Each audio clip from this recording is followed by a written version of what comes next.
అటువంటి గణపతికి ప్రార్థన చేద్దాం. వచ్చే రాగానే వారి ఆప్యాయంలో ఉండేటువంటి షుగర్ క్రమక్రమంగా కౌంట్ పెరిగిపోతూ ఉంటుంది అనమాట. ఆ కౌంట్ పెరిగి నీరసం వచ్చేస్తూ ఉంటుంది. ఇది వాస్తవం అండి.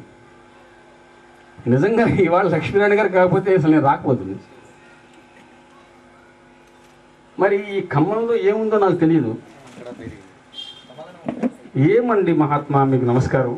దాని కమ్మదనవనాలో తీయదనవనాలో నాకు తెలియదు. కానీ పొద్దున్న అనంతకృష్ణ గారు ఫోన్ చేస్తేనే అదే నా లౌకిక వారు వచ్చి ఆ ప్రతిప్రపూర్వకంగా మాకు ఆ పాదాలు అది కడగటం, అది ఇది మాకు అనుకుంటే చాలా తప్పు. ఇది నిన్న ఎక్కడో ఒక చోట ఒక మాట విన్నాను. మహాత్ములు నదులలో స్నానం చేస్తే నదులు పవిత్రీకరింపబడతాయట. ఏమిటి కారణం అంటేట, ఇటువంటి మహనీయుల హృదయం నిండా పరమాత్మే ఉంటాడు. దట్ మీన్స్ వారు పరమాత్మతో సమానం. పరమాత్మ నదిలో స్నానం చేస్తే నది పవిత్రంగా ఏమవుతుంది చెప్పండి.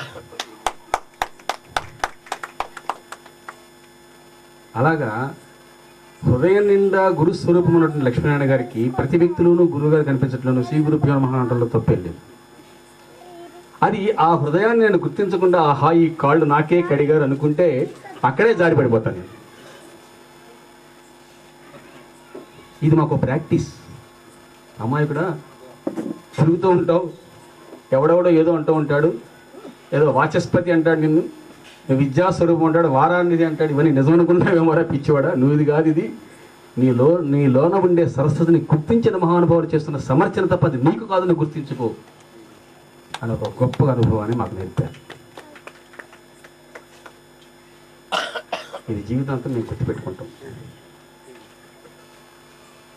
ఇటువంటి ఆలోచనలు, ఇటువంటి వ్యవహారాలు మనస్సుకి కలగాలి అంటే మనస్సుకి ఒక పరిపక్వత రావాలి. ఆ పరిపక్వత ఎలా వస్తుందంటే గురుకృప ఉంటేనే మాత్రం వస్తుంది, లేకపోతే లభించదు. ఇది నా అనుభవంతో చెప్తున్న మాట, అసత్యం ఆడవలసిన పని లేదు. ఆ గురువు అనే శబ్దం గురించి ఎంతమంది ఎన్ని రకాలుగా చెప్పారు. అంధకారం అన్నారు, దాన్ని పోగొట్టేదన్నారు, ఏదో అన్నారు, అదేదో అన్నారు, ఇదేదో అన్నారు. ఎంత చెప్పినా ఇంకా కొంచెం తక్కువే గురువు గారి గురించి. ఎవరా గురువు గారు? మా గురువు గారు అంటే మా గురువు గారు కాదు, ఒకే గురువు. అసలు ఒకే సూర్యుడు అన్ని కిరణాలతో ఎలా ప్రకాశిస్తాడు, ఒకే గురువు అన్ని రకాల రూపాలతో కనిపిస్తూ ఉంటాడు. అది ముఖ్యమైన పరిపక్వత.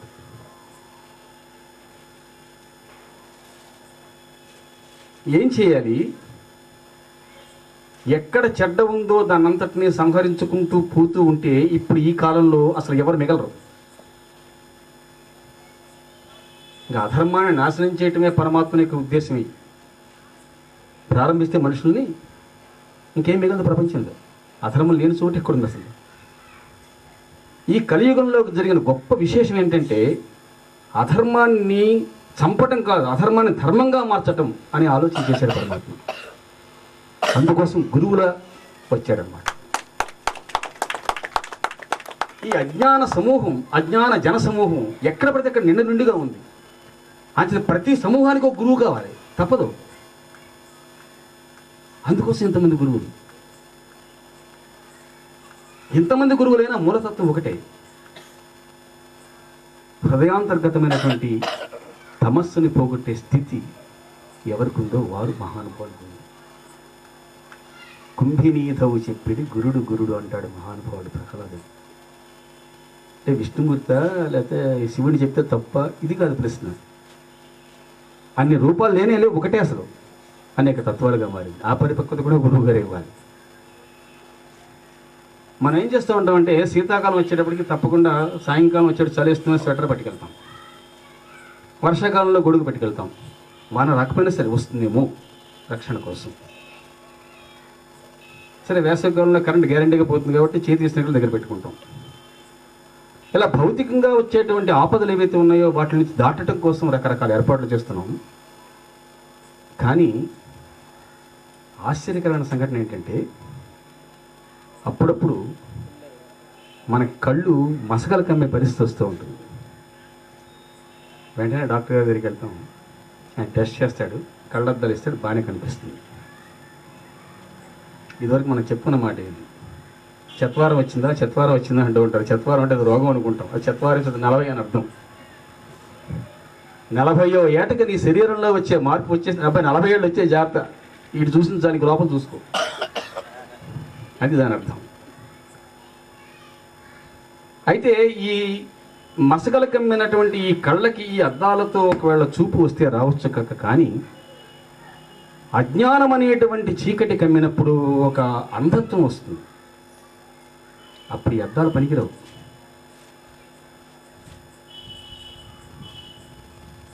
అదే చెప్పారు పెద్దలు, అజ్ఞానతిమిరాంధస్య. అప్పుడు ఏం పనికొస్తుందండి? ఆ గుడ్డితనం పోగొట్టేటువంటి ఒకనొక కాటుక పెట్టుకోవాలి. కాటుకని అంజనము అంటారు. అంజనం అని ఒక విద్య ఒకటి ఉండేది, ఇప్పుడు పోయే లుప్తమైపోయినాయి విద్యలన్నీ కూడా. ఒక రకమైన మంత్రప్రయోగంతో తయారు చేసినటువంటి ఒకనొక రకమైన కాటుకను కనుక పెట్టుకున్నట్టయితే ఆ కాటుక పెట్టుకున్న కళ్ళతో చూస్తే భూమి లోపల ఎక్కడ ఏ నిధి ఉందో తెలుస్తుంది. ఇప్పటికీ కొన్ని పల్లెటూళ్ళలో, లోపల పల్లెటూళ్ళలో ఉంది, అంజనం వేశారంటూ ఉంటారు దొంగతనం చేసిన చోట. అప్పుడు చేతికి ఒక మసి రాస్తారు, ఆ మసిలో నిజంగా నీడ కనిపిస్తుంది. అది ఆశ్చర్యం. అది అంజనము అంటే. పూర్వం పెద్దలందరికీ తెలుస్తుంది. సహజంగా ఈ బాలింత్రాళ్ళందరికీ కూడా ఇంటికి వాళ్ళ పుట్టింటి నుంచి అత్తారింటికి పంపించారు. అదొక మూల గదిలో ఒక ఆమదం దీపం పెట్టి దాని మీద ఒక ఇత్తడి పళ్ళెం బోర్లించి వాటి పక్కకి ఎవరిని వెళ్ళనివ్వకుండా, ఇవాళన్నీ హైటెక్స్లో ఇలా పామేసుకోవటమే. అంత అంత చక్కగా పద్ధతిగా తయారు చేసేవారు. ఆ కాటుక పెట్టుకుంటే నిజంగా అంత ఆరోగ్యంగా ఉండేది. అది అంజనం యొక్క లక్షణం. ఈ గురువు గారి దగ్గర బోల్డ్ అంత కాటుక ఉంది. ఏమిటా కాటుక? జ్ఞానాంజన శలాకయ. జ్ఞానం అనే కాటుకండి. అది శలాక అనే ఓ మాట ఉంది. శలాక ఎంత మంచి మాట అండి అది. శలాక అంటే ఒక సన్నంగా ఉండే బంగారు తీగ, దాన్ని శలాక అంటారు. ఆ కాటుక పెట్టుకునేటప్పుడు ఎక్కడైతే డ్రెస్సింగ్ టేబుల్ ఉందో అక్కడ కాటుక పెట్టిన అక్కడ రాసేస్తుంటాం మనం గోడకి, లేదా తలకి వేసుకుంటూ ఉంటాం. పూర్వం అలా చేసేవారు కాదు. వాళ్ళు ఏం చేసేవారంటే ఒక బంగారపు సన్నటి తీగ ఒకటి ఉండేది. ఆ తీగ నా కాటుకలో ముంచుకుని దాంతో రేఖామాత్రంగా చక్కగా అందంగా పెట్టుకునేవాడు. దాన్ని శలాక అంటారు. ఈ జ్ఞానం అనే అంజనం గురువు దగ్గర ఉంది కదా, ఆయన దగ్గర బోధించడం అనేటువంటి శలాక ఉందన్నమాట. జ్ఞానాంజన శలాకయా చక్షు ఉన్మీలితం ఏనా. ఏ మహానుభావుని యొక్క దయచేత ఆ కాటుక పెట్టబడగా కన్ను తెరవబడుతుందో అటువంటి మహానుభావుడు కూడా ఆయన గురువు అంటే. చక్షు ఉన్మీలితం ఏన తస్మై శ్రీ గురవే నమః. అలా మనకి అజ్ఞానం పోగొట్టబడి జ్ఞానజ్యోతి హృదయంలో వెలుగుతుంటే సమస్త ప్రపంచంలో పరమాత్మను దర్శించే శక్తి ఎవరి వల్ల అయితే కలుగుతుందో వారు మహానుభావులు, నిజమైన గురువు. ఇలా గురువుల గురించి ఎన్ని రకాల శ్లోకాలు, ఎన్ని రకాల వ్యవహారాలు. నాకు అర్థం కాని శ్లోకం అవుతుంది, అది మీ ముందు పెట్టాలి. నేను ఎప్పుడు ముందు అదే శ్లోకాన్ని నేను చదువుతాను. మరి అర్థం కాకుండా నేను అడగచ్చు. మీరు కొంతమందిని చూస్తే అప్రయత్నంగానే మీ చేతులు రెండు జోడించేస్తారు, మరెవరో మీకు తెలియకపోవచ్చు. అలా కొన్ని శబ్దాలు అలా మన మనసులో లాగేస్తాయేమో.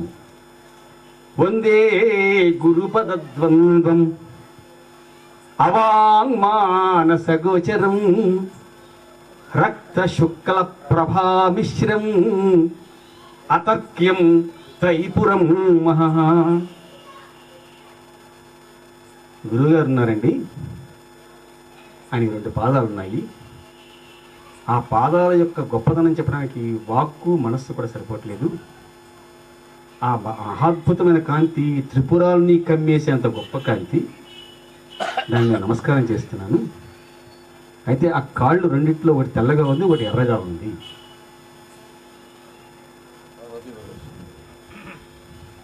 ఎక్కడైనా ఒక కాలు తెల్లగాను ఒక కాలు ఎర్రగా అంటే నమస్కారం పెడతామని మనం పరీక్షగా చూసి ఏమైనా కొంచెం హాస్పిటల్ చూపించుకోండి అంటాం మనం.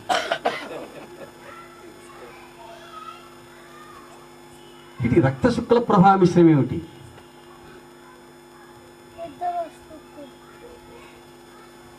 తపస్సు అనే మాటకు అర్థం. తపస్సు అంటే ఏంటంటే ఆ అంశాన్ని పదే పదే పదే పదే పదే పదే ఆలోచన చేయాలి. అప్పుడు ఇటువంటి మహానుభావుడు ఎవడు దర్శనమిస్తాడు, అనుమానం లేదండి. మన మనస్సుకి తపన ఉన్నప్పుడు ఆ అంశం చెప్పడం కోసం ఎవరో ఒక మహానుభావుడు ఖచ్చితంగా రావాల్సిందే. రామాయణం అలా రాలేదా? భాగవతం అలా రాలేదా? మనకు ఎందుకు తెలియట్లేదంటే మనకు అంత తపన లేదు కాబట్టి. మన తపన వేరే ఆలోచనలో ఉంది. నిజంగా నాకు తెలుసుకోవాలనే దీక్ష మన మనస్సుకు ఉన్నప్పుడు తప్పకుండా ఏదో రకమైనటువంటి ఆలోచన వస్తుంది. అమ్మవారి శ్రీచక్ర అరుణ అర్చన అని ఒక అర్చన ఉంటుందండి. అరుణ శబ్దం ఏదైతే ఉందో అది మహాశ్చర్యకరమైనటువంటి హృదయాన్ని ఆకర్షించే లక్షణం కలిగి ఉంటుంది. అది ఎర్రన పేరు ఏంటంటే నాకు అర్థం కాదు. ఎర్రన పేరేంటి మాస్టర్? మొత్తం భారతాన్ని ఆకర్షించేసాడు మహానుభావుడు అంతే, ఇటుపక్క నుంచి అటుపక్క నుంచి కూడా. భారత కావ్యహారముఖ భాగము నన్నయ భట్టు నర్ప ముక్తారమణీయ వాక్యముల తక్కిన భాగము సోమయాజి సంపారణ నర్చే రెంట కలయన్ శివదాసుడు మధ్య నాయక శ్రీ రచించే శారద ధరింప కవిత్రయ కీర్తి మించగన్. భారతం ఒక లాకెట్ అయితే ఒక పక్క నన్నయ్య గారు ఒక పక్కన తిక్కన గారు తయారు చేస్తే మధ్యలో ఉండే లాకెట్ ఈ మహానుభావుడిన. ఎర్రన అంటే ఆ అరుణ శబ్దంలో ఉన్నటువంటి ఆకర్షక శక్తి అటువంటిది. అమ్మవారు అరుణ స్థితిలో ఉంది, అయ్యవారు కర్పూర గౌరవంగా ఉన్నాడు. ఆయన ఇలా కూర్చున్నాడు, తొడలా పెట్టుకున్నాడు. ఆ తొడలా పెట్టుకుని ఇప్పుడు ఇలా కూర్చుంది. ఒక పాదం పరమేశ్వరుడిది, ఒక పాదం పార్వతీదేవిది. పరమేశ్వరుడి పాదం తెల్లగా ఉంది, పార్వతీదేవి పాదం ఎర్రగా ఉంది. అదే కదా రక్త శుక్ల ప్రభామిశ్రం అంటే. అవే గురు పాదాలట. మీరు శ్రీచక్రాన్ని చేయగలరా చేయలేరు. నేను మాట్లాడుకోదటువంటి మాటలు అక్షరము కిరగనవండి. నేను అలా చేయలేకపోతే అటువంటి మాబోటి మనుషుల స్థితి గతి ఏమిటి? మాకు పరమార్థం లేదా అంటే ఉందిరా, లేకపోవటం ఏమిట్రా? గురువుగారి పాదాలు పట్టుకు గురువుగారు ఎవరైతే ఉన్నారో ఆయనే పార్వతీ పరమేశ్వర స్వరూపం అని అర్థం. ఒక గురువుని మనం దర్శించామంటే ఆ సద్గురువు సాక్షాత్ పార్వతీ పరమేశ్వర స్వరూపుడు అంతే. లేకపోతే 101వ సంవత్సరం యొక్క జయంతి వేడుక కూడా ఇంత అద్భుతంగా, ఎంత ఆశ్చర్యవచ్చుండి. ఆయన కృప ఎలా ఉంటుందంటే ఏమీ తెలియనోడు చెప్పేస్తూ ఉంటాడు, అన్ని తెలిసినట్టు వింటూ ఉంటారు. అలాగా ఏమీ తెలియనోడు అన్ని తెలిసినట్టు మాట్లాడిస్తూ ఉంటాడు, అన్ని తెలిసినోడు ఏమీ తెలియనట్టుగా వింటూ ఉంటాడు. ఎంత ఆశ్చర్యమో చూడండి. ఏం చేయలేడు గురువు చెప్పండి, ఆలోచించండి ఒకసారి. 101వ జయంత్యుత్సవం కూడా ఇంత అందమైనటువంటి కార్యక్రమాన్ని మానసికంగా ఉండేటువంటి ఒక చక్కటి ఉదాత్త స్థితితో ఇలా మనందరం కూర్చోగలగడం ఏదైతే ఉందో అది మనం చేస్తే అయ్యే పని కాదండి. నా అభిప్రాయం ప్రకారం అది కేవలం గురుకృప. గురుకృపాహి కేవలం.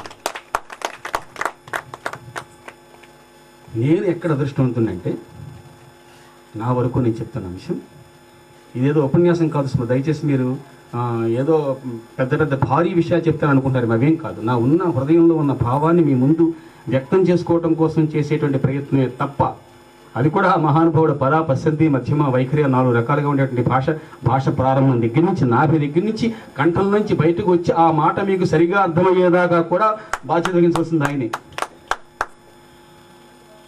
నేనేదో చెప్పాలనుకోవచ్చు, ఏదో మాట రావచ్చు, అది మీకు వేరే అర్థం కావచ్చు. నేను చేయగలిగింది లేదు.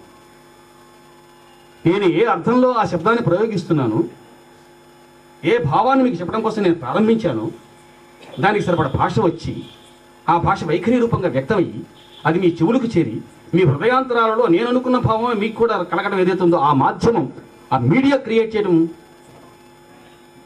మాతృకా వర్ణరూపిణి అంటే అర్థం అని. ఎన్ని రహస్యాలు, ఎన్ని విశేషాలు.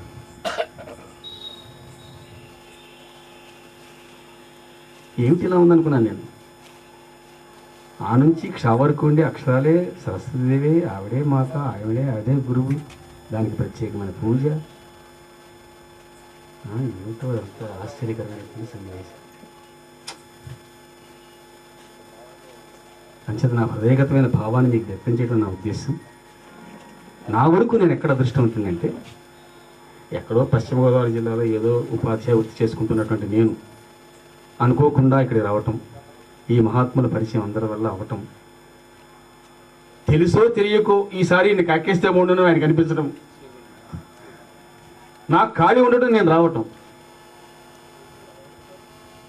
ఈ వచ్చిన తర్వాత అంకోలం నిజ బీజ సంతతి అన్నట్టుగా అంకోల వృక్షం ఒకటి ఉంటుంది ఇక్కడ, ఊడుకు చెట్టు అంటారు దాన్ని.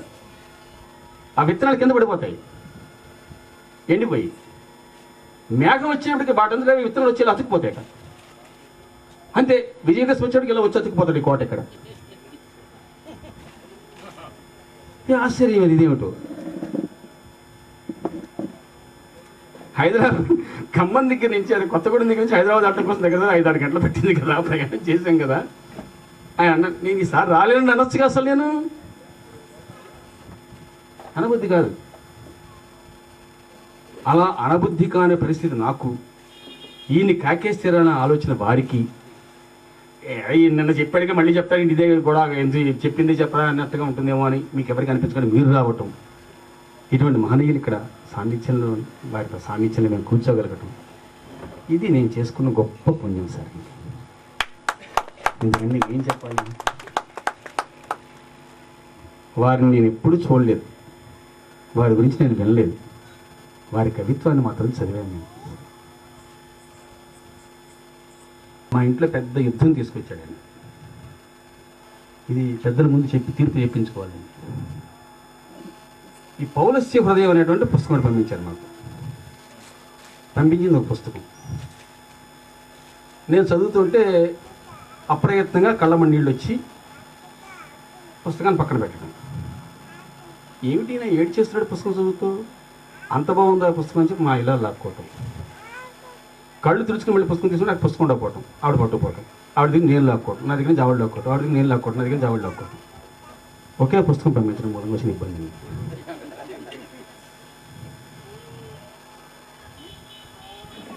గురుగారు నేను అంటం కాదండి, అవాల్మీకమైన సంఘటనలు ఎంతోమంది ఎన్నో అద్భుతంగా రాశారండి. కానీ అసలు ఆ రకమైన ఊహ, ఆ రకమైన ఆలోచన, ఆ రకమైన పదముల పోహళింపు అసలు ఎక్కడ ఉంటుందంటే, రావణాసురుని తీసుకొచ్చి ప్రతిష్ఠ చేయించడం అసలు ఎక్కడ, అసలు జగత్తులో ఉందండి. అసలు అటువంటి ఆలోచన ఎవరికైనా వస్తుందండి? అసలు వస్తుందండి, కొంతమంది మహాత్ములకి మాత్రమే వస్తుంది. ఎవరికి వస్తుందంటే ఒక స్థాయిలో ఉన్నటువంటి మహానుభావులకు వస్తుంది.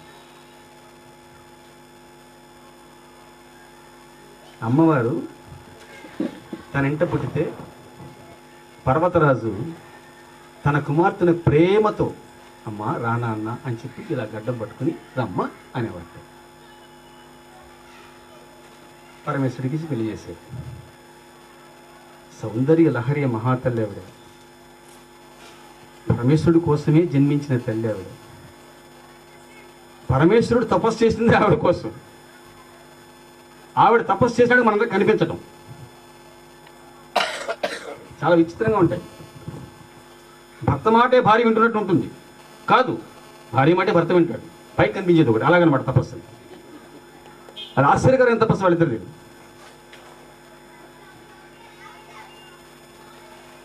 ఆయన ఆమె యొక్క సౌందర్య పిపాసతో ఎలా పట్టుకుని ఎత్తేట అధరపానం చేయటం, తన ముఖ సౌందర్యాన్ని చూసుకోవటం కోసం అద్దంలా పట్టుకున్నాడట. అద్దానికి పిడున్న అద్దాలు ఉంటాయి, మీరు చూసారు లేదు, కొన్ని ఇలా పట్టుకుని చూసుకుంటూ ఉంటారు. అలా ఉంది ఈ చుబుకం అంటాడు. దీంతో ఈ దేన్ని పోల్చమంటావు? అనాకలిత సాదృశ్య చుబుక శ్రీ విరాజిత. ప్రపంచ సాహిత్య చరిత్రలో ఒక స్త్రీ యొక్క చుబుకాన్ని వర్ణించటం కోసం తండ్రి ఇలా పట్టుకోవటం మూలంగా ఇలా ఉంది, భర్త అధరపానం చేయటం మూలంగా ఎలా ఉంది, తన ముఖం చూసుకోవటం కోసం పట్టుకున్నటువంటి పిడిలా ఉంది అనగలిగిన సాహిత్య చరిత్ర ఎక్కడ ఉందో పెద్దలు మీరు చెప్పాలి. శంకరాచార్యుల వల్ల మాత్రమే. మీ గొప్ప కోసం చెప్తున్న మాట తత్తుల్యమైన కవి కాబట్టే రామనాసుల చేత ప్రశ్న చేయించారు మహానుభావుడు గురువు గారు.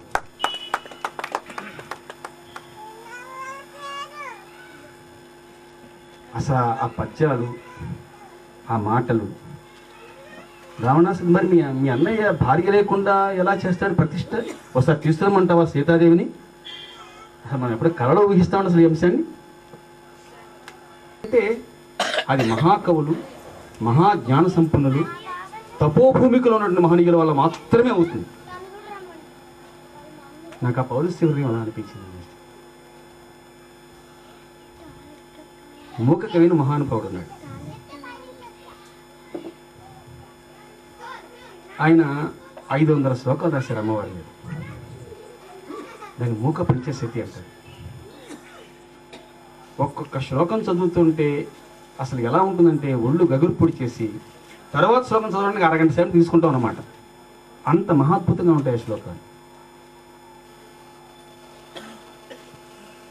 అమ్మవారి నవ్వు గురించి 100 పద్యాలండి. నవ్వు గురించి వర్ణించడం కోసం పెదవులు వర్ణించగలం, ఆ లోపల ఉండే 4-5 పళ్ళు కనిపించే పళ్ళు గురించి వర్ణించగలం. ఇంతకంటే ఏం వర్ణిస్తామంటే 100 మాటల్లో అసలు నాకు తెలియగలుగుతాను. చెప్పిన భావం చెప్పకుండా అమ్మవారి నవ్వు మీద 100 పద్యాలు చెప్పాడండి. అమ్మా, నీ పెదవులు ఎర్రగా ఉన్నాయి కదా, వాటి కాంతి మందారాల్లో ఉంది. ఆ పెదవులలో చిరునవ్వు విరిసింది కదా, అది తెల్లగా ఉంది, అదేమో మల్లె పువ్వులో ఉంది. ఎవరికేసి చూసి నవ్వుతున్నావు? పరమేశ్వరుడికి చూసి నవ్వుతున్నావు. నువ్వు నవ్వుతుంటే నీ పెదవుల ఎరుపు అనేటువంటి మందారాలు, నీ నవ్వు అనేటువంటి మల్లెపూలు కలిసి మాలగట్టి మీ ఆయన మెడలో వేసిన దండలా ఉందమ్మా. ఆ దండ నన్ను రక్షించగాక. ఆలోచించండి అసలు ఎంత గొప్ప ఆలోచన భావన. ఉమా సహస్రం అనే ఒక పుస్తకం ఉంటుంది, కావ్యకంఠ గణపతిమణి గారు రాశారు. అందులో ఒక శ్లోకం యొక్క భావాన్ని చెప్పడం కోసం ప్రయత్నం చేస్తాను. నాకు ఆ ఉపస్థితిలో లేవు ఇంకా శ్లోకాన్ని పూర్తిగా వాటినట్టి కంఠస్థం చేయాలని ఆలోచనలో ఉన్నాను ప్రస్తుతం. ఆ ఆశ్చర్యమైన సంఘటన ఏంటంటే, ఒక మంచి వయసులో ఉన్న అమ్మాయి, ఒక మంచి వయసులో ఉన్న అబ్బాయి, వాళ్ళిద్దరు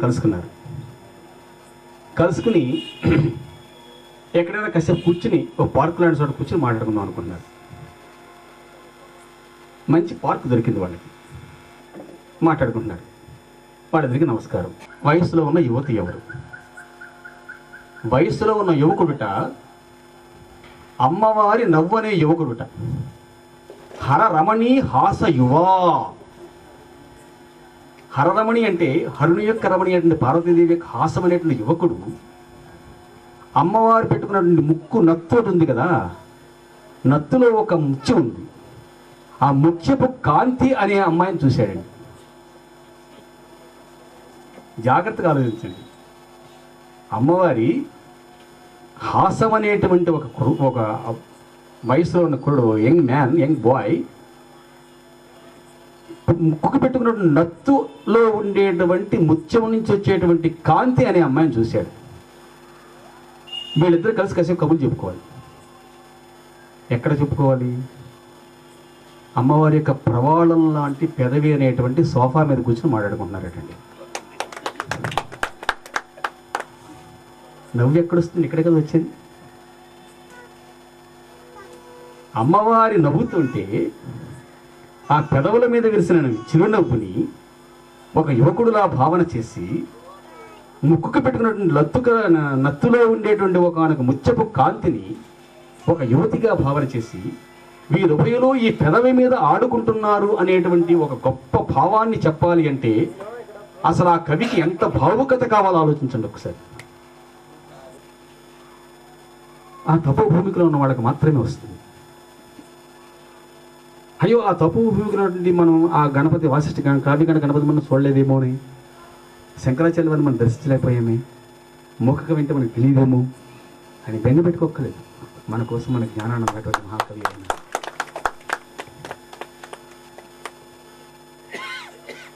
ఇదేదో మాదిరాజు వారి కాకేసి దండవేసి నుంచి చెప్తున్న మాట కాదు. క్రమంగా మనిషి పరిపక్వతని చెంది మానసిక పరిణామం వచ్చి ఒక అద్భుతమైన కవిత్వం మీద దృష్టి పెట్టి దాన్ని అలా తెలుసుకోకపోతే మానవ జీవితంలో పరమార్థం లేదేమో అనిపిస్తుంది నాకైతే. వెళ్ళాలి, తెలుసుకోవాలి, నేర్చుకోవాలి. మన దగ్గరికి ఎవరు రారు, మనమే వాళ్ళ దగ్గరికి వెళ్ళాలి, తప్పదు. కరార విందేన పదార విందం ముఖార విందే వినివేశయంతం వటస్య పత్రస్య పుటేశయామి బాలం ముకుందం మనసాస్మరామి.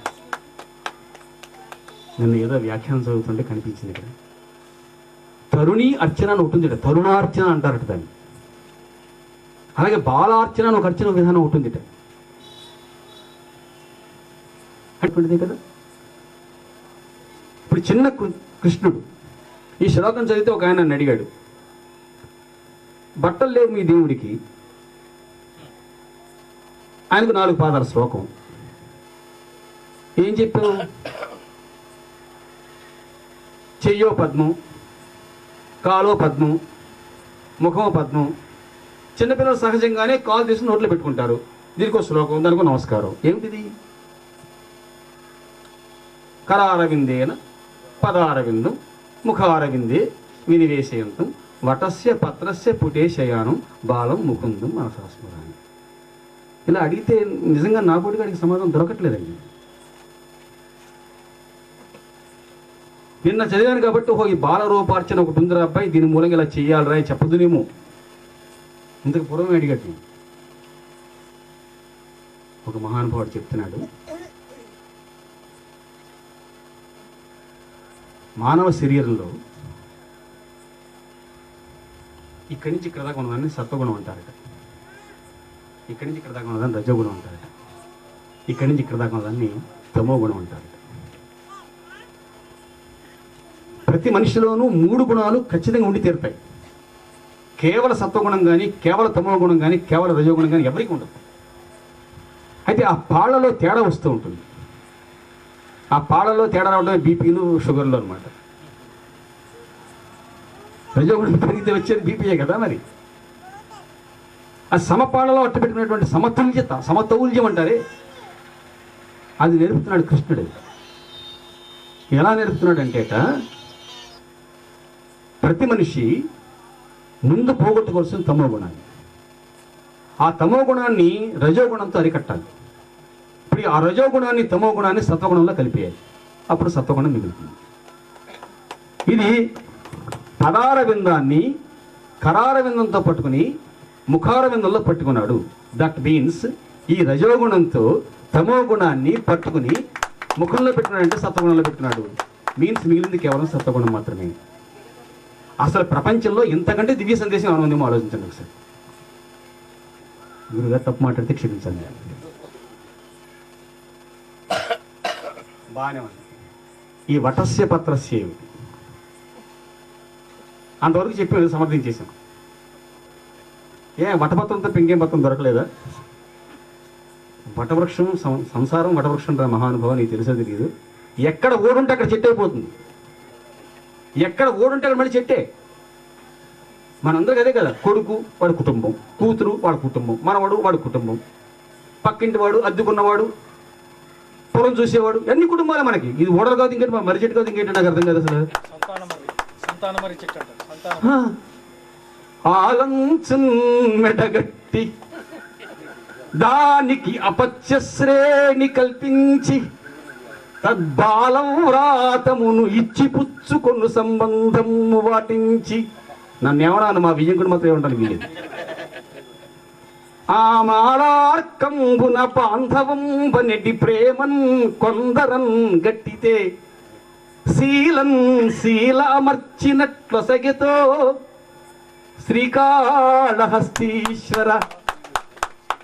ఇది మర్యాద మీద కూర్చోవడం అదిరా బాబు దాని అర్థం. శబ్దము, అర్థము, పరమార్థం. ఆ పరమార్థాన్ని దర్శించాలి అంటే ఇక మహాత్ముల సంసర్గం తప్ప వేరే మాటే లేదండి. సుందరకాండ ప్రారంభ శ్లోకం తతో రావణ నీతాయ సీతాయ చిత్రకర్షణ ఈయేష్పదమన్వేషణం చారణ చరితేపతి. ఎక్కడ ఆంజనేయ స్వామి పేరుందండి, అక్కడ శత్రుకర్షణ అని ఉంది. సుందరకాండలో మొట్టమొదటి చెప్పే లక్షణం శత్రుకర్షణత్వం. ఏ శత్రువులు? అంతఃశత్రువులు. అంతఃశత్రువుల నాశనం కాకపోతే నువ్వు 100 యోజన సముద్రాన్ని నువ్వు దాటలేవు. అందుకని అక్కడ ఆంజనేయ స్వామి పేరు ఎందుకు చెప్తాడైనా? వాల్మీకి మహర్షి శత్రుకర్షణ. మరి ఇటువంటి పరమార్థాలు తెలియాలంటే గురువు సాన్నిధ్యం తప్ప వేరే మార్గమే లేదు. అంచేత ఈనాటి కాలంలో గురువులు ఎలా ఉన్నారో మీ అందరికీ తెలిసి నేను ఎవ్వరి పేర్లు చెప్పను, నేను వద్దు.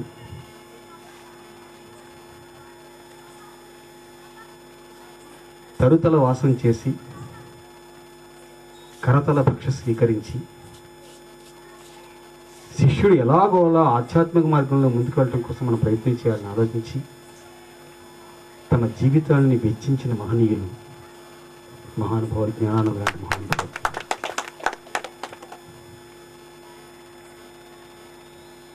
అందుచేత అటువంటి మహనీయుని యొక్క జయంతి ఉత్సవాల్లో ఇంతమంది పెద్దలు ఉండగా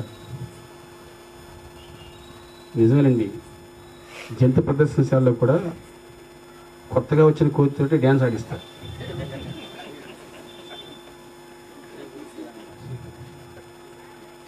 అంచేత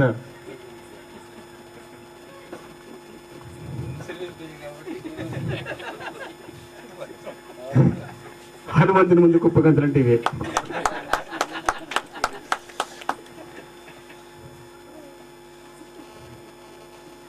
నేనేదో ఉపన్యాసం చెప్పి మిమ్మల్ని ఏదో హడావిడి పెట్టి చేద్దామని నేను రాలేదు. నా హృదయగతమైన భావాల్ని మా మిత్రులందరూ చక్కటి మహానుభావులు మాకు చాలా చాలా చాలా ఎంతో చాలా అవధానాలు మేము ప్రశ్నలు చూస్తూ ఉంటాం. కానీ వీళ్ళు ఇలా మాకు హృదయాలలో ఉండిపోయారు అంతే. ఆ వ్యస్తాక్షి ఇచ్చే తీరు, ఆ సమస్య ఇచ్చే తీరు, ఆ ఆశీర్వాడిగే విధానం, ఆ అప్రసంగం చేసే తీరు అలా ముద్రింపబడిపోయాయి మాకు. అలా వీళ్ళందరూ ఉన్నారు. పరమాత్మ చాలా ఆశ్చర్యంగా ఉంటుందండి కొన్ని కొన్ని ఆలోచనలు. ఒక నిమిషం మాట్లాడతాను, మీరు ఏమనుకోరు కదా సార్? నలుగురు తమ్ముళ్ళు, అదే మొత్తం నలుగురు అన్నదమ్ములు. పెద్ద రామచంద్రుడు మహానుభావుడు అక్కడ ఉన్నాడు. ఆయన స్పర్శలో, ఆయన వీక్షణంలో తమ్ముళ్ళు హాయిగా సుఖంగా బతికేశారు. అంటే పెద్దవాడు అయి ఉండి పిల్లల్ని రక్షించే లక్షణం పరమాత్మకు ఒక రకమైన విధానం ఉందన్నమాట. పెద్ద వయస్సులో ఉండి చిన్నపిల్లలుగా ఉన్నట్టు మనల్ని అందరూ చూడటం, ఇది ఒక లక్షణం. సంతోషం, బాగుంది. ధర్మరాజు మిగిలిన వాళ్ళందరినీ జాగ్రత్తగా చూశాడు. ఒకసారి మనం బలిచక్రవర్తి గురించి ఆలోచిద్దాం ఒకసారి. మరి భాగవతంలో గెలిపాను అనుకోకండి. బలిచక్రవర్తి దగ్గర విషయం ఏంటంటే, బలిచక్రవర్తి తన తెలివితో, తెలివి అనకూడదు, అతను చేసిన బ్రాహ్మణ పూజ, మళ్ళీ వర్గం గురించి మేము వేరేమనుకోకండి, ఉన్నది ఉన్నట్టుగా చెప్పవలసిందే. మరుత్ మహారాజుకి ఎక్కడి నుంచి వచ్చాయని డబ్బులన్నీ అడిగట ధర్మరాజు.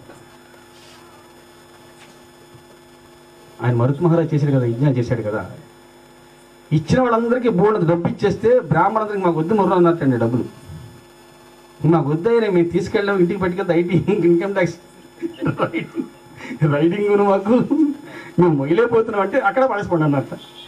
అక్కడ పడేసేది అంతే. ఎక్కడదండి ఇదంతా డబ్బు అని అడుగుతున్నాడు ధర్మరాజు. ఈ మరుత్ మహారాజుట ఈశ్వరార్చన చేసేటండి. చేస్తే ఒక వారం రోజులు మొత్తం ఆ ఊరంతా వర్షం ఏంటండి, డబ్బు వర్షం. కడుపు అంటే ఈశ్వరార్చన చేస్తే తప్పకుండా అలా వస్తుందన్నమాట.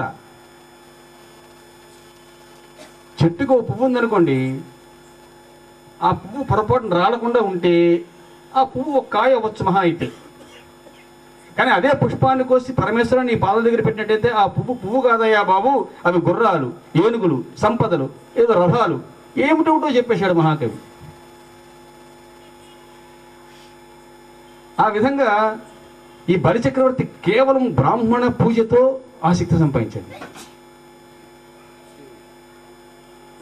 ఆయన అభివృద్ధికి కారణం అది. బ్రాహ్మణుని మనస్సు కష్టపెట్టే సంపద పోగొట్టుకున్నాడు శుక్రాచార్యుల వారు. వద్దురా నా మాట వినరా అంటే నేను విన్నా అన్నాడు. గురువుని నేను చెప్పిన వినవా అన్నాడు. మాట తిరగలేరు మానధనులు అన్నాడు. ఓ అన్నాడు. ఈ బలిచక్రవర్తి యొక్క ధాటికి ఇంద్రుడు లాంటి వాడు తన రాజ్యం వదిలిపెట్టి అడవుల మధ్య తిరగవలసి వచ్చింది. ఎండ కన్నిరుగని ఇంద్రుని ఇల్లాలు, ఎండ కన్ను తెలియదు పాపం ఆవిడికి. ఎన్ని పాటలో పడింది. అదితి చాలా బాధపడింది. ఏదో భర్తగాడు ఏదో ఉపదేశం చేశాడు, వామనుడు పుట్టాడు, యుక్తితో జయించాడు. ఆ కథంతా మీకు తెలుసు. తెలిసి బలి చక్రవర్తిని పాతాళానికి అదే సుతలానికి గెంటి ఈ ఇంద్రునికి తమ్ముడై పుట్టినటువంటి ఈ మహానుభావుడు ఇంద్రుడికి రాజ్యాన్ని ఇచ్చాడు. ఇందాక అన్నయ్య తమ్ముడిని రక్షించాడు, ఇప్పుడు తమ్ముడై అన్నను రక్షించాడు. రాముడై ఇటు నన్ను రక్షించాడు, విష్ణుమూర్తి ఇటు రక్షించాడు రామకృష్ణ గారు. చిన్నాయన మెచ్చేసుకుంటారంటే చిన్నవాళ్ళు కూడా పెద్దవాళ్ళు సాయం చేస్తూ ఉంటారు. నేను లేని మాట చెప్తే మీరు నన్ను ఏమైనా దండించచ్చేమో. నేను చెప్పిన కథ ఉందా లేదా? భూపేంద్రుడినా ఏమి ఎరగనట్టుగా కూర్చుంటాడు, నన్ను మాట్లాడిస్తాడు. నేను పెద్దవాడు అన్నాక నువ్వు మాట్లాడంటారు. ఆయన సాక్షిగా చూస్తాడు గురుదేవుడు. అమాయకులే ఉంటూ ఉంటాం మనందరం. ఇది పరిస్థితి.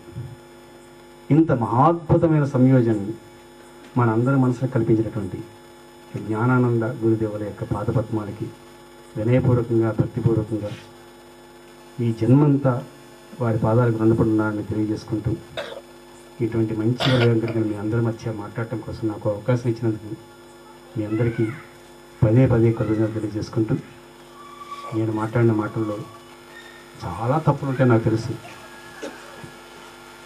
తప్పు చేయకపోతే దిద్దుకోవడం ఎలాగా? ఇంపోషన్ రాసుకోవడానికి వీలుగా ఉండాలి కాబట్టి ఇంకా తప్పు చేయకుండా ఉండడం కోసం ఇంపోషన్ రాసుకుంటాను మీ అందరికీ తెలియజేసుకుంటూ, మరి ఈ శుష్క ప్రసంగాన్ని ఇక్కడితో ఆఫ్ చేసి రామచంద్రుని యొక్క ఉపేంద్రుని యొక్క మహాద్భుతమైన వాక్యాల్ని గురుదేవుల యొక్క ఆశీర్వచనాన్ని కూడా తీసుకుందామని తెలియజేసుకుంటూ నమస్కారం. స్వస్తి. పుత్రులు బాబు గారి యొక్క ప్రసంగం అది అప్పుడే అయిపోయింది. మేమైతే ఒక 30 గంట సుమారు ఉంటుంది అని చెప్పని అనుకున్న అరగంటలోనే అయిపోయింది. ఎందుకంటే గురువుగారి సాహిత్యం వారికి దాశరథి పౌలస్యం బాగా అంటే గురువుగారి వారిలో రమించి ఉంటారు. నా యొక్క ఆ యొక్క ఇది మళ్ళీ నేను ఇట్లా అనుకున్నాను, నా మనసులో భావాన్ని ఇట్లా చెప్పదలుచుకున్నాను అని వారి రూపంలో చెప్పినట్లుగా సంతృప్తి పొందుతూ, ఇంకోటి ఏంటంటే బాబు గారు ఒక అనుజ్ఞ ఇచ్చారు. దాన్ని నేను తప్పకుండా మళ్ళీ అంటే నేను మర్చిపోలేదు. కొంచెం ఈ సమయాభావం చేత ఇతరత్ర కార్యక్రమాల చేత నేను చేయలేకపోయినాను. అత్యంత త్వరలో వారితోని మళ్ళీ ఇట్లనే బాధపెట్టు బామాలో బతివాలో మీకు తప్పకుండా అందజేస్తానని సభాముఖంగా తెలియజేస్తూ, ఇప్పుడు శ్రీమాన్ కోదండరామాచారి గురువు గారికి మన సన్మాన కార్యక్రమం చేసుకోవటం కోసమని చేస్తూ నా సహచరులైనటువంటి వారిని వేదిక వద్దకు రమ్మనమని చెప్పానంటూ, అట్లనే దీనికి నేను అనంతకృష్ణ గారి గురుదేవులు ముగ్గురు కలిసి వారికి సన్మాన కార్యక్రమం చేయవలసిందిగా ప్రార్థిస్తూ శ్రీ గురుభ్యో నమః. అంటే సన్మాన గ్రహీత తర్వాత తీసుకుంటే, ఎందుకంటే ఈరోజు సన్మానం చేస్తూ మరి మేమేదో మేము ఇప్పుడు బాబు గారు ఇప్పుడే చెప్పారు కదా, మేము హనుమంతుని గారిని చేసి వారిని కూర్చోబెట్టి మీ పిల్ల కూతురవన్నీ తప్పు సింహాన్ని బోన్లో పెట్టి ఎలకలన్నీ కింద ఇచ్చేస్తున్నాయని అంటుంటారు కదా, అట్లే పిల్లలం మేము ముందు ఏదైనా తెలిసి తెలియక ఏదైనా పొరపాటున మాట్లాడితే క్షమించవలసిందిగా సభాముఖంగా తెలియజేస్తూ సభ యొక్క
గురువుగారు ఎందుకో నాకు ఇవ్వలేదు, కాబట్టి అచ్యుతరామారావు గారు ఉంటే వారు సభాముఖంగా వారు లోగడ కూడా అనంతకృష్ణ గారి సన్మాన సందర్భంలో చేసినట్టు చేయాలనుకున్నాం. అనుకోని కారణం చేత వారు ఊళ్ళో లేని కారణం చేత మీ అందరికీ అందజేయటం జరిగింది. ప్రతి రెండో అక్షరం ప్రాసగా, ప్రతి పాదానికి ఎన్ని అక్షరాలు ఉంటే అన్ని అక్షరాలుగా నేను నా మనసులో ఉన్నటువంటి పదాన్ని వారికి అందజేశాను.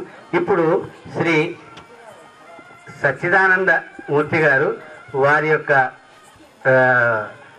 అంటే జ్ఞానానంద ఆశ్రమం తరఫు నుంచి వారికి మందారమాల అందజేయవలసిందిగా వారిని కోరిన వెంటనే వారు అంగీకరించి గురుముఖత వారు రాసి ఇచ్చారు. కాబట్టి ఇప్పుడు దాన్ని వారికి సమర్పించి వారికి అందజేయవలసిందిగా ప్రార్థిస్తూ శ్రీ గురుభ్యో నమః. శ్రీ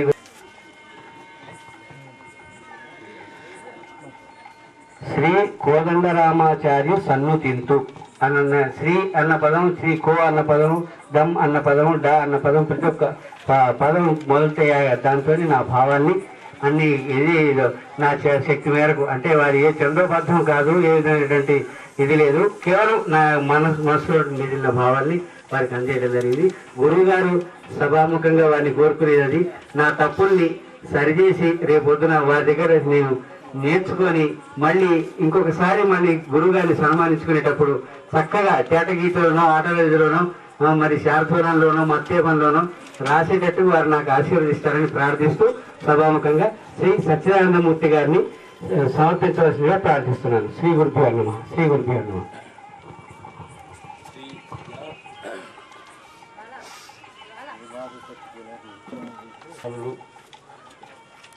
గారికి అలాగే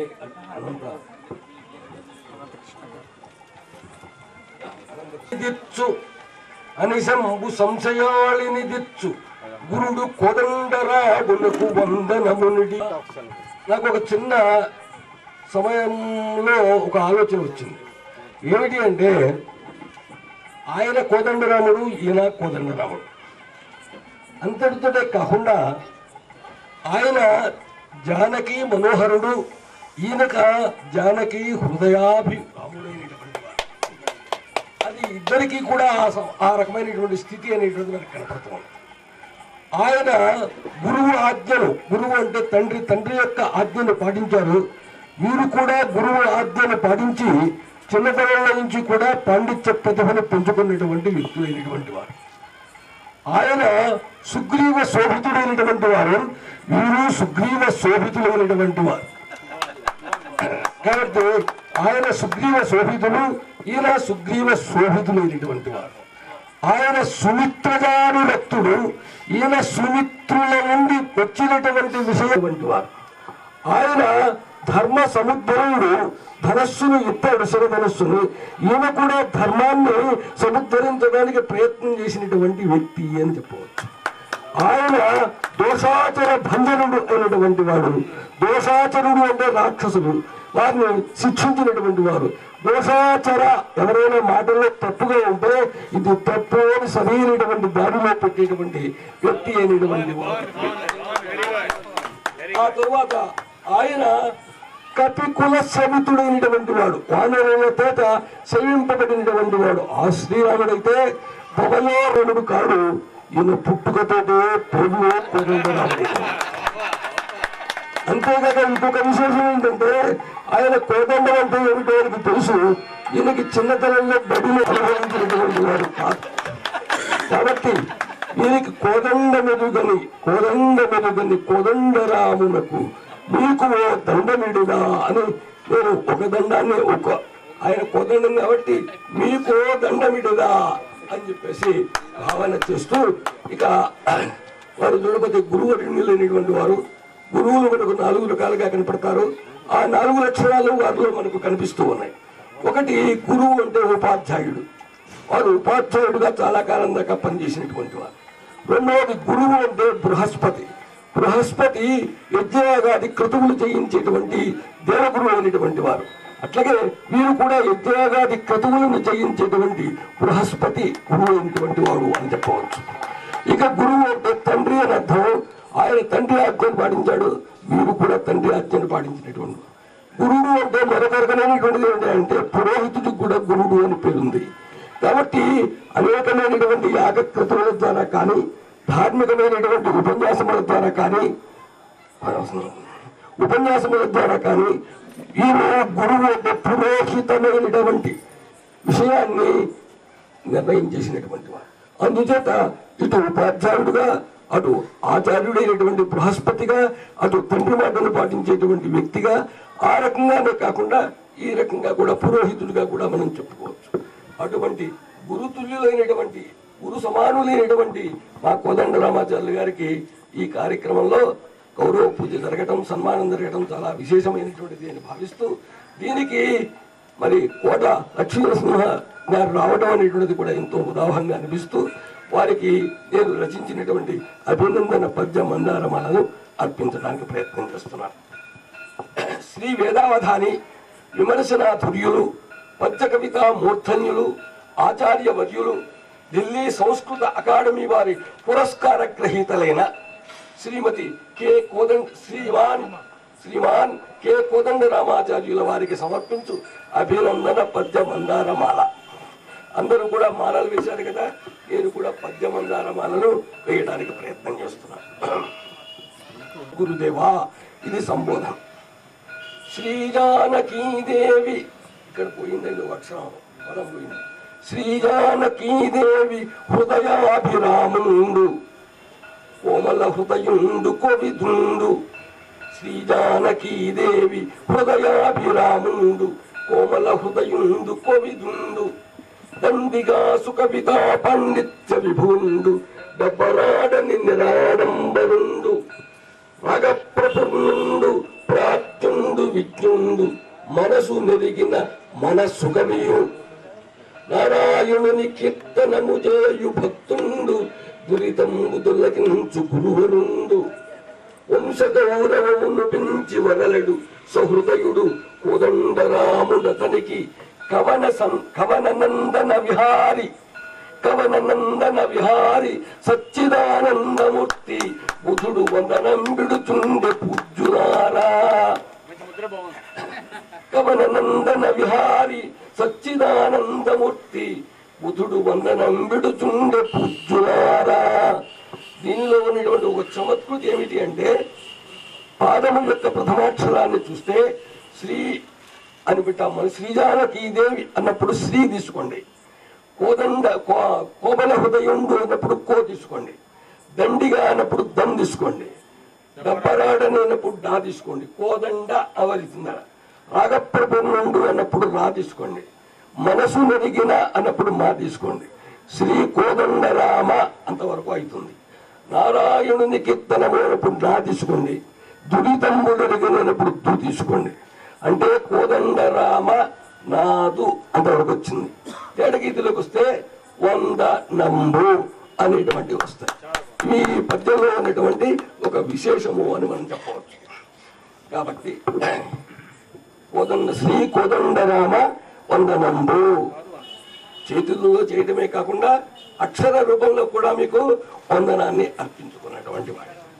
ఇక వంశమా భారతీ పద్మసేవిత కవికుల ప్రాచిత కళ్ళకుంట. ఈ వంశం అటువంటిది, నిరంతరము సరస్వతీదేవి యొక్క పదములను ఆశ్రయించినటువంటి వారు. వంశమా భారతీ పద్మసేవిత కవికుల ప్రాచిత కళ్ళకుంట. జనకుడా విజ్ఞాన ఘనుడునవు సీతారామానుజాచార్యులు అలరుతుండే. కొత్త కొత్త మార్పులు చేశారు. జననీయ బంధవస్తవనీయ మహనీయ నయగుణాన్విత రంగనాయకమ్మ.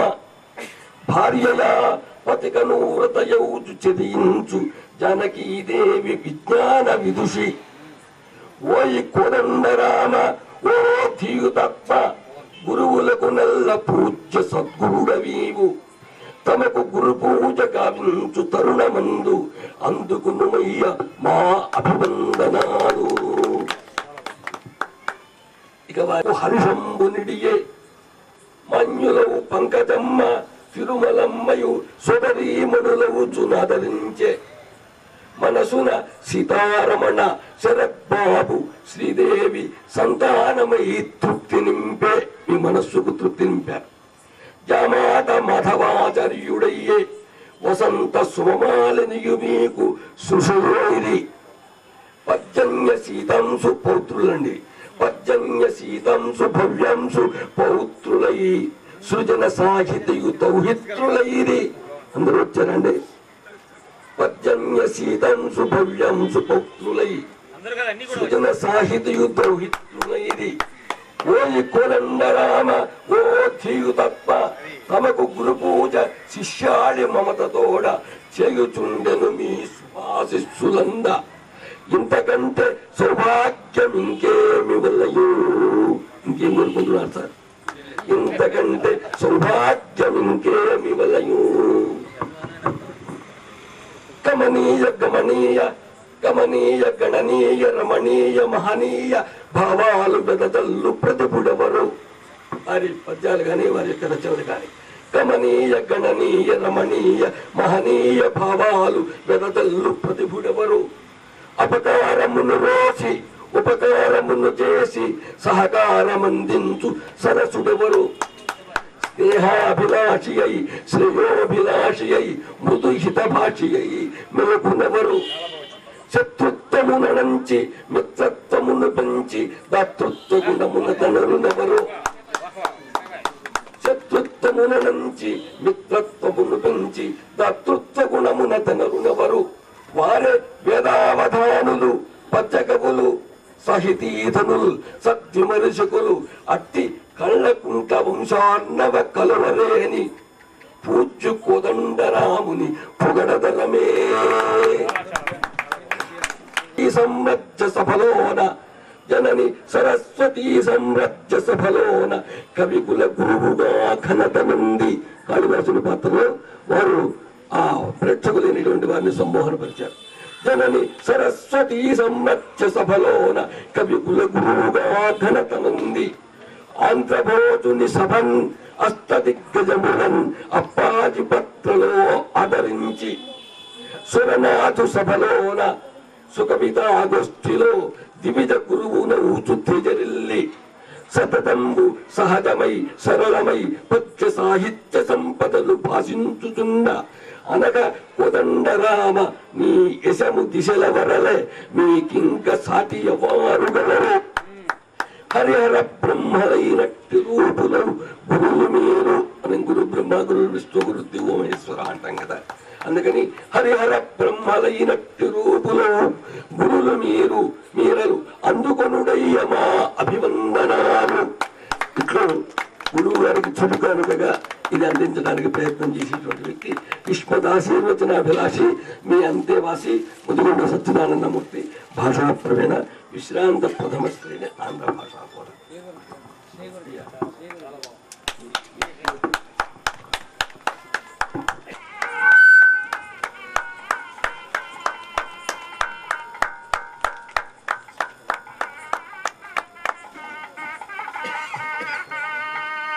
అవిశంభు సంశయాళిని దిచ్చు గురుడు కోదండరాములకు వందనములు.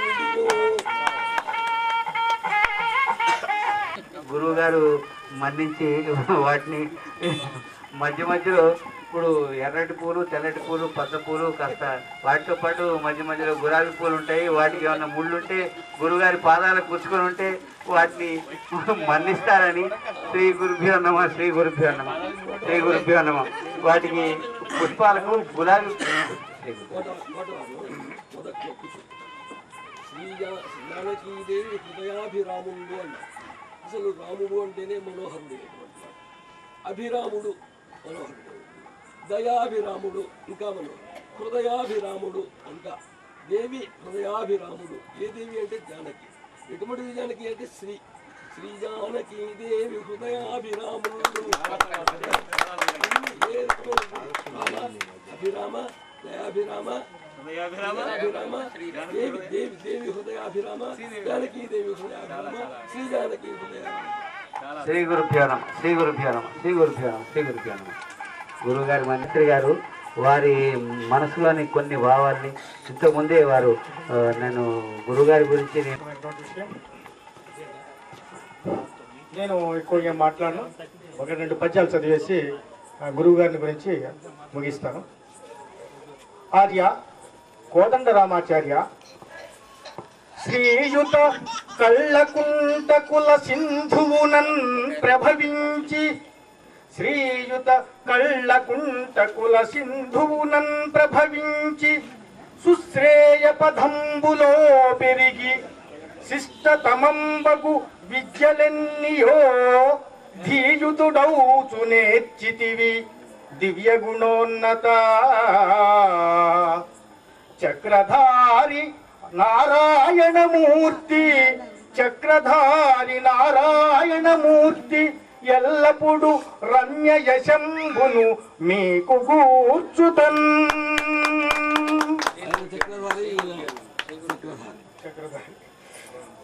ఆంధ్రగీర్వాణ భాషంబుధుల్ లీలగా పుక్కిట బట్టిన పూర్ణయసుడా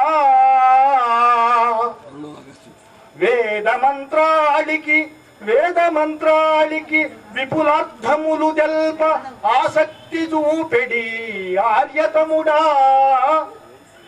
ఛాత్ర సంఘంబుకు సద్విద్యలందించి ఆనందమందెడి అమలగుణుడా.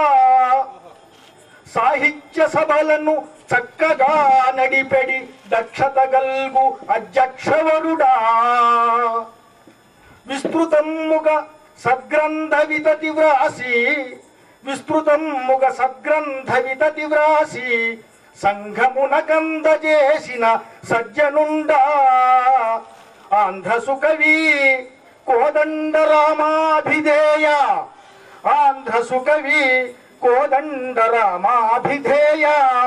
భక్తితో మీకు నేజేతు వందనములు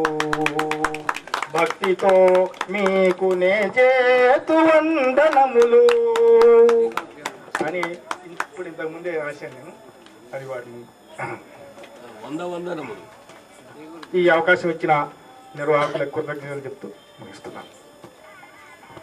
గురుదేవులు వారి యొక్క మనసులోని మాటను తెలియజేస్తూ మమ్మల్ని గురువుగారు శ్రీ జ్ఞానానందనాథ గురుదేవులే వారి రూపంలో ఆశీర్వదించుతున్నారని చెప్పని వారిని కోరుతూ శ్రీ గురుభ్యో నమః. శ్రీ గురు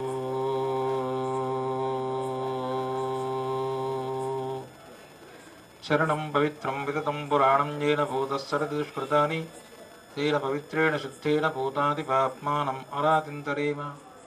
అగ్నిర్మన్వే ప్రథమస్య ప్రచేతసూయం పాంచజన్యం భవస్య విందతే విశ్వస్యాం విసిప్రవిశివాగం సమీమహే సనో మంచంత్వకం హసః. విశ్వవ్యాపృత సత్యసుందర శివోదారైక సంవిత్కళా హేళస్పంద విలాసశక్తిజుడమా వైచిత్రిమూలప్రభ. పీడాక్వాణ వికస్వర స్వర సుధా స్రోతః పరివాహిత ప్రాంగనాద ప్రతిమామయే మమ హృది శ్రీశారదజ్యోతతం. వామంగస్థిత జానకిం పరిలసత్కోదండ దండంకరే చక్రం చోర్ధ్వకరేణ బాహుయుగళే శంఖం శరం దక్షిణే. బిభ్రాణం జలజాతపత్రనయనం భద్రాద్రిమూర్ధ్యస్థితం కేయూరాది విభూషితం రఘుపతిం సౌమిత్రీక్తం భజే. ఆంజనేయమతి పాటలారణం కాంచనద్రికమనీయ విగ్రహం పారిజాత తరమూలవాసినం భావయామి పవమానందనం. నమో మహత్యః. వేదిక మీద ఉన్నటువంటి శ్రీ ఆనందనాథులకు మరియు కోట లక్ష్మీనరసింహ గారికి, మా అనంతకృష్ణ గారికి, ముఖ్యంగా ఈ ఉత్సవం జరుపుకోవడానికి మూలకారకులైనటువంటి జ్ఞానానందనాథ గురుదేవులకు అందరికీ శిరస్సు వంచి నమస్కరిస్తూ ఇచ్చేసిన పెద్దలకు నమస్కారములు, పిల్లలకు ఆశీస్సులు.